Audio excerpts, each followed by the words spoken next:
आज के इस वीडियो में आइए जानते हैं प्रसिद्ध स्वतंत्रता सेनानी, आधुनिक असम का निर्माता और असम राज्य के प्रथम मुख्यमंत्री रहे गोपीनाथ बोरदोलोई जी के बारे में।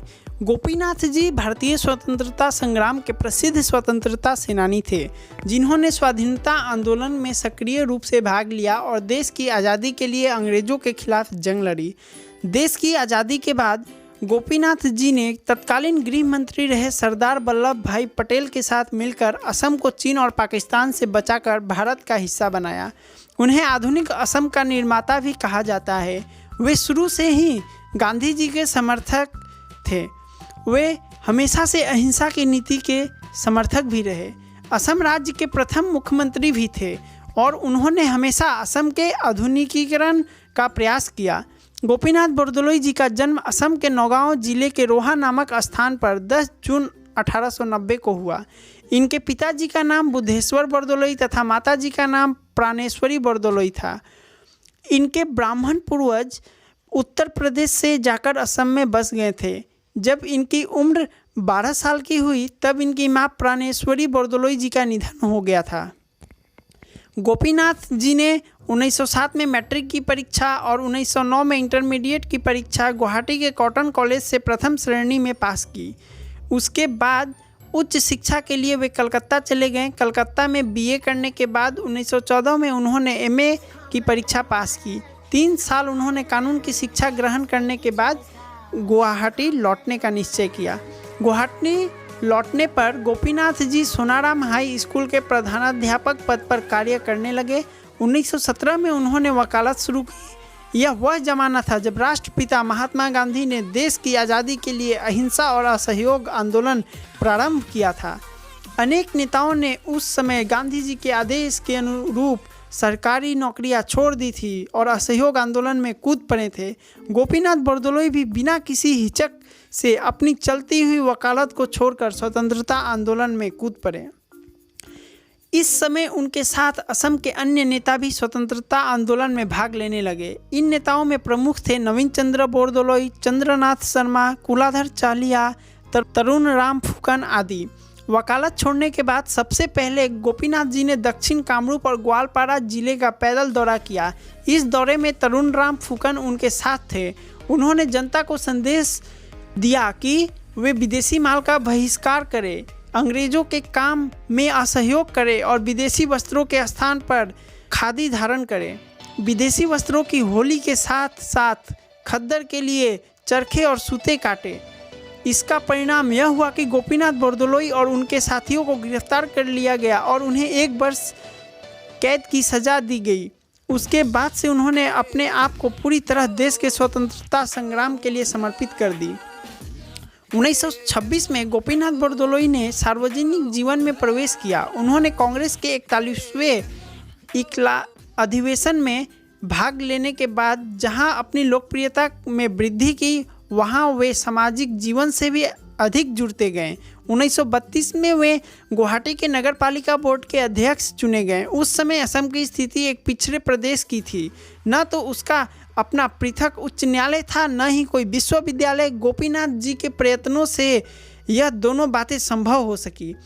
1939 में जब कांग्रेस ने प्रदेश विधानसभाओं के लिए चुनाव में भाग लेने को निश्चय किया तो गोपीनाथ बोरदोलोई असम से कांग्रेस के उम्मीदवार के रूप में विजयी हुए और मुख्यमंत्री बने। उसके बाद से वे पूरी तरह से असम की जनता के लिए समर्पित हो गए। वे शेरे असम ही नहीं थे, भारत रत्न भी थे। 1929 में सरकारी विद्यालयों में राजनीतिक गतिविधियों पर रोक के संबंध में सरकार का आदेश निकला तो गोपीनाथ बोरदोलोई ने ऐसे विद्यालयों के बहिष्कार का आंदोलन चलाया, परंतु वे शिक्षा के महत्व को समझते थे। उनके प्रयत्न से गुवाहाटी में कामरूप एकेडमी और बरुआ कॉलेज की स्थापना हुई। आगे चलकर जब उन्होंने प्रशासन का दायित्व संभाला तो गुवाहाटी विश्वविद्यालय, असम मेडिकल कॉलेज तथा अनेक तकनीकी संस्थाओं की स्थापना में सक्रिय सहयोग दिया। 1938 ईस्वी में असम में जो पहला लोकप्रिय मंत्रिमंडल बना, उसके मुख्यमंत्री गोपीनाथ बोरदोलोई ही थे। इस बीच उन्होंने असम में अफीम पर प्रतिबंध लगाने का ऐतिहासिक काम किया। विश्व युद्ध शुरू होने पर उन्होंने भी इस्तीफा दे दिया और जेल की सजा भोगी। युद्ध की समाप्ति के बाद वे दोबारा असम के मुख्यमंत्री बने। स्वतंत्रता के बाद का यह समय नवनिर्माण का काल था। भारत को स्वतंत्रता देने से पूर्व जिस समय भारत के विभाजन की बात चल रही थी, उस समय असम में गोपीनाथ बरदलोई के हाथ में सत्ता थी। ब्रिटिश सरकार की योजना से ऐसा प्रतीत होता था कि असम प्रदेश को कुछ भागों में बांटकर पूर्वी पाकिस्तान, यानी जो अब बांग्लादेश है, उसमें सम्मिलित कर दिया जाएगा। गोपीनाथ और उनके साथी यदि समय रहते सजग न होते तो असम आज बांग्लादेश का हिस्सा होता। भारतीय स्वतंत्रता संग्राम में संबंधित व्यक्ति जानते हैं कि द्वितीय विश्व युद्ध के समय ब्रिटिश सरकार ने भारत की इच्छा के विपरीत उसे युद्ध का भागीदार बना दिया था। उस समय गांधी जी ने जब असहयोग का नारा दिया तो गोपीनाथ बरदलोई के मंत्रिमंडल ने त्याग पत्र दे दिया था। विश्व युद्ध के खत्म होने के बाद 1946 में असम के कांग्रेस की भारी बहुमत से जीत हुई और गोपीनाथ बरदलोई मुख्यमंत्री बने। यहाँ एक विशेष बात उल्लेखनीय है कि उस समय अनेक प्रदेशों के मुख्यमंत्रियों को प्रधानमंत्री कहा जाता था। इसी कारण ब्रिटिश सरकार के जितने प्रतिनिधि मंडल आए वे सब अलग अलग प्रदेशों के प्रधानमंत्रियों से बात करते थे। प्रारंभ में इस बातचीत में गोपीनाथ बरदलोई को इसलिए नहीं बुलाया गया क्योंकि ब्रिटिश सरकार के प्रतिनिधि उनके भारत समर्थक विचारों से भली प्रकार परिचित थे।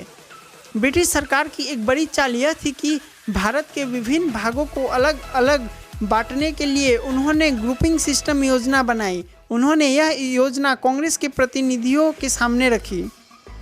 उन्हीं दिनों 6 जुलाई और 7 जुलाई को मुंबई में कांग्रेस का अधिवेशन हुआ। कांग्रेस ने योजना पर विचार किया और दुख की बात यह है कि कांग्रेस नेता ब्रिटिश सरकार की चाल को समझ नहीं पाए और उन्होंने योजना के लिए स्वीकृति दे दी। गोपीनाथ बरदलोई इस योजना के सर्वथा विरुद्ध थे। उनका कहना था कि असम के संबंध में जो भी निर्णय किया जाएगा अथवा उसका जो भी संविधान बनाया जाएगा उसका पूरा अधिकार केवल असम की विधानसभा और जनता को होगी। वे अपने इस निर्णय पर डटे रहे।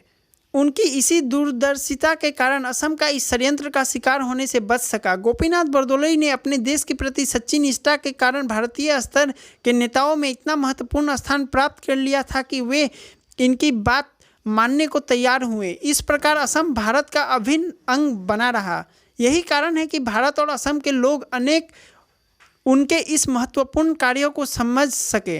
असम के लोग आज बड़े प्यार से गोपीनाथ बरदलोई को शेरे असम के नाम से पुकारते हैं। गोपीनाथ बरदलोई के नेतृत्व में असम प्रदेश में नवनिर्माण की पक्की आधारशिला रखी गई थी, इसलिए उन्हें आधुनिक असम का निर्माता भी कहा जाता है। 5 अगस्त 1950 ईस्वी जब वे 60 वर्ष के थे तब उनका देहांत गुवाहाटी में हो गया। गोपीनाथ बरदलोई के प्रयत्नों से ही असम आज भारत का अभिन्न अंग है। ब्रिटिश सरकार ने उस क्षेत्र को अलग करने की योजना बनाई थी। उस समय कांग्रेस भारतीय स्वतंत्रता संग्राम को नेतृत्व कर रही थी। कांग्रेस से संबंध वही एक ऐसे व्यक्ति थे जिन्होंने इसे भयंकर षड्यंत्र समझा और कांग्रेस से इस पर जोर डालने को कहा। इसके अतिरिक्त असम में सरकार बनाने तथा उसकी उन्नति के लिए जो कार्य उन्होंने किए, अतः भारत सरकार ने उन्हीं से प्रभावित होकर इन्हें 1999 में मरणोपरांत भारत के सर्वोच्च सम्मान भारत रत्न से सम्मानित किया। भारत के स्वाधीनता आंदोलन में अपने महत्वपूर्ण योगदान के साथ साथ असम की प्रगति और विकास के लिए अनेक कार्य किए। राज्य में धार्मिक सौहार्द कार्य कायम रखने में भी महत्वपूर्ण भूमिका निभाई।